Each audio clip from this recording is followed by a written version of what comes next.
రంగారెడ్డి జిల్లా కోహెడలో హోల్సేల్ చేపల మార్కెట్కు శంకుస్థాపన జరిగింది. మత్స్యశాఖ మంత్రి వాకిటి శ్రీహరి, ఎంపీ చామల కిరణ్ కుమార్ రెడ్డి, ఎమ్మెల్యే మల్రెడ్డి రంగారెడ్డి ఈ కార్యక్రమంలో పాల్గొన్నారు. కేంద్ర రాష్ట్ర ప్రభుత్వాల సమన్వయంతో 47 కోట్ల రూపాయలతో అంతర్జాతీయ స్థాయి షిప్ మార్కెట్ను నిర్మిస్తున్నట్లు మంత్రి తెలిపారు. భారతదేశంలోనే ఇది అతిపెద్ద మార్కెట్గా నిలుస్తుందన్నారు. కాంగ్రెస్ ప్రభుత్వం మత్స్యకారులకు, ముదిరాజులకు అండగా ఉంటుందని భరోసానిచ్చారు. తమ ప్రభుత్వంలో ప్రజలందరికీ పూర్తి స్వేచ్ఛ ఉంటుందని తెలిపారు. అనంతరం లబ్ధిదారులకు ₹1,00,000 చెక్కులను పంపిణీ చేశారు. ప్రతి చేపలు కూడా ఇంటర్నేషనల్ మార్కెట్ వరకు తీసుకుపోయే విధంగా ఉన్నటువంటి ఈ కోయిడా ప్రాంగణం ఈ పెట్టుకునేటువంటి మన ఈ ఫ్యాక్టరీ ఖచ్చితంగా భవిష్యత్తులో మన ఆర్థిక మూలాలను కూడా పెంచే విధంగా ఉంటుందన్నమాట మరొకసారి గుర్తు చేస్తూ ఓ చక్కటి కార్యక్రమం ఇది. ఈ కార్యక్రమంలో మీరందరూ భాగ్యస్వామ్యం కావడం చాలా ఆనందంగా ఉంది.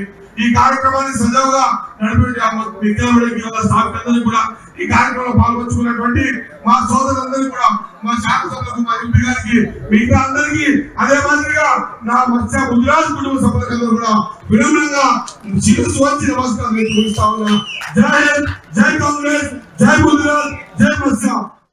ప్రతి చేపలు కూడా ఇంటర్నేషనల్ మార్కెట్. ఈ కోహెడ చాలా వెనకబడుతున్న గ్రామం.